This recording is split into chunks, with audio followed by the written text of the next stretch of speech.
قل تعالوا أتل ما حرم ربكم عليكم ألا تشركوا به شيئا وبالوالدين إحسانا ولا تقتلوا أولادكم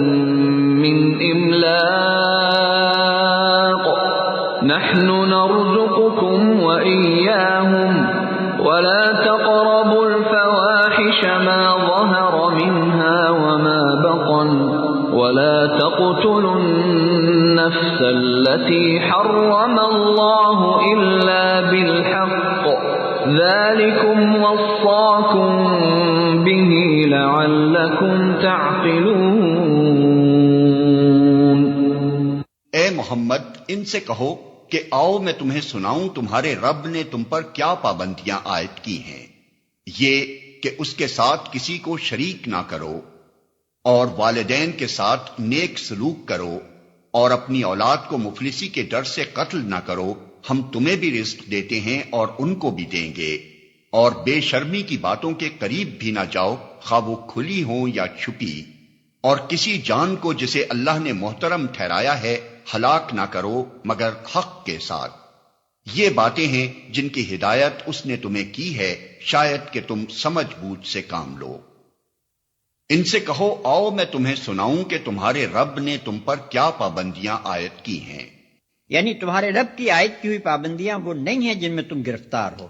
بلکہ اصل پابندیاں یہ ہیں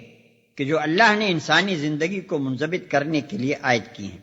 اور جو ہمیشہ سے شرائع الہیہ کی اصل الاصول رہی ہیں۔ تقابل کے لیے ملاحظہ ہو بائبل کی کتاب خروج باب 20۔ یہ کہ اس کے ساتھ کسی کو شریک نہ کرو، یعنی نہ خدا کی ذات میں کسی کو اس کا شریک ٹھہراؤ، نہ اس کی صفات میں، نہ اس کے اختیارات میں اور نہ اس کے حقوق۔ ذات میں شرک یہ ہے کہ جوہر الوہیت میں کسی کو حصہ دار قرار دیا جائے،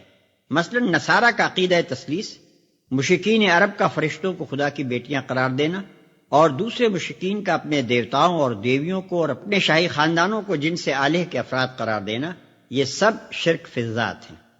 صفات میں شرک یہ ہے کہ خدائی صفات جیسی کہ وہ خدا کے لیے ہیں ویسا ہی ان کو یا ان میں سے کسی صفت کو کسی دوسرے کے لیے قرار دینا، مثلا کسی کے متعلق یہ سمجھنا کہ اس پر غیب کی ساری حقیقتیں روشن ہیں، یا وہ سب کچھ سنتا اور دیکھتا ہے، یا وہ تمام نقائص اور تمام کمزوریوں سے منزہ اور بالکل بے خطا ہے۔ اختیارات میں شرک یہ ہے کہ خدا ہونے کی حیثیت سے جو اختیارات صرف اللہ کے لیے خاص ہیں ان کو یا ان میں سے کسی کو اللہ کے سوا کسی اور کے لیے تسلیم کیا جائے، مثلا فوق الفطری طریقے سے نفع و ضرر پہنچانا، حاجت روائی و دستگیری کرنا، محافظت و نگہبانی کرنا، دعائیں سننا اور قسمتوں کو بنانا اور بگاڑنا، نیز حرام و حلال اور جائز و ناجائز کی حدود مقرر کرنا، اور انسانی زندگی کے لیے قانون و شرع تجویز کرنا۔ یہ سب خداوندی کے مخصوص اختیارات ہیں جن میں سے کسی کو غیر اللہ کے لیے تسلیم کرنا شرک ہے۔ حقوق میں شرک یہ ہے کہ خدا ہونے کی حیثیت سے بندوں پر خدا کے جو مخصوص حقوق ہیں وہ یا ان میں سے کوئی حق خدا کے سوا کسی اور کے لیے مانا جائے، مثلا رکوع و سجود، 10 بستہ قیام، سلامی و آستانہ بوسی، شکر نعمت یا اعتراف برتری کے لیے نذر و نیاز اور قربانی، قضاء حاجات اور رفع مشکلات کے لیے منت، مصائب و مشکلات میں مدد کے لیے پکارا جانا، اور ایسی ہی پرستش و تعظیم و تمجید کی دوسری تمام صورتیں اللہ کے مخصوص حقوق میں سے ہیں۔ اسی طرح ایسا محبوب ہونا کہ اس کی محبت پر دوسری سب محبتیں قربان کی جائیں، اور ایسا مستحق تقوی و خشیت ہونا کہ غیب و شہادت میں اس کی ناراضی اور اس کے حکم کی خلاف ورزی سے ڈرا جائے، یہ بھی صرف اللہ کا حق ہے، اور یہ بھی اللہ ہی کا حق ہے کہ اس کی غیر مشروط اطاعت کی جائے اور اس کی ہدایت کو صحیح و غلط کا معیار مانا جائے، اور کسی ایسی اطاعت کا حلقہ اپنی گردن میں نہ ڈالا جائے جو اللہ کی اطاعت سے آزاد ایک مستقل اطاعت ہو اور جس کے حکم کے لیے اللہ کے حکم کی سند نہ ہو۔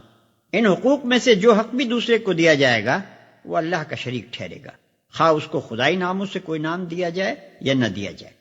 اور والدین کے ساتھ نیک سلوک کرو۔ نیک سلوک میں ادب، تعظیم، اطاعت، رضا جوئی، خدمت سب داخل ہیں۔ والدین کے اس حق کو قرآن میں ہر جگہ توحید کے حکم کے بعد بیان فرمایا گیا ہے، جس سے صاف ظاہر ہے کہ خدا کے بعد بندوں کے حقوق میں سب سے مقدم حق انسان پر اس کے والدین کا ہے۔ بے شرمی کی باتوں کے قریب بھی نہ جاؤ۔ اصل میں لفظ فواحش استعمال ہوا ہے، جس کا اطلاق ان تمام افعال پر ہوتا ہے جن کی برائی بالکل واضح ہے۔ قرآن میں زنا، عمل قوم لوط، برہنگی، جھوٹی تہمت اور باپ کی منکوحہ سے نکاح کرنے کو فحش افعال میں شمار کیا گیا ہے۔ حدیث میں چوری اور شراب نوشی اور بھیک مانگنے کو من جملہ فواحش کہا گیا ہے۔ اسی طرح دوسرے تمام شرمناک افعال بھی فواحش میں داخل ہیں، اور ارشاد الہی یہ ہے کہ اس قسم کے افعال نہ علانیہ کیے جائیں نہ چھپ کر۔ اور کسی جان کو جسے اللہ نے محترم ٹھہرایا ہے ہلاک نہ کرو مگر حق کے ساتھ۔ یعنی انسانی جان جو فی الاصل خدا کی طرف سے حرام ٹھہرائی گئی ہے ہلاک نہ کی جائے مگر حق کے ساتھ۔ اب رہا یہ سوال کہ حق کے ساتھ کا کیا مفہوم ہے، تو اس کی 3 صورتیں قرآن میں بیان کی گئی ہیں، اور 2 صورتیں اس پر زائد نبی صلی اللہ علیہ وسلم نے بیان فرمائی ہیں۔ قرآن کی بیان کردہ صورتیں یہ ہیں: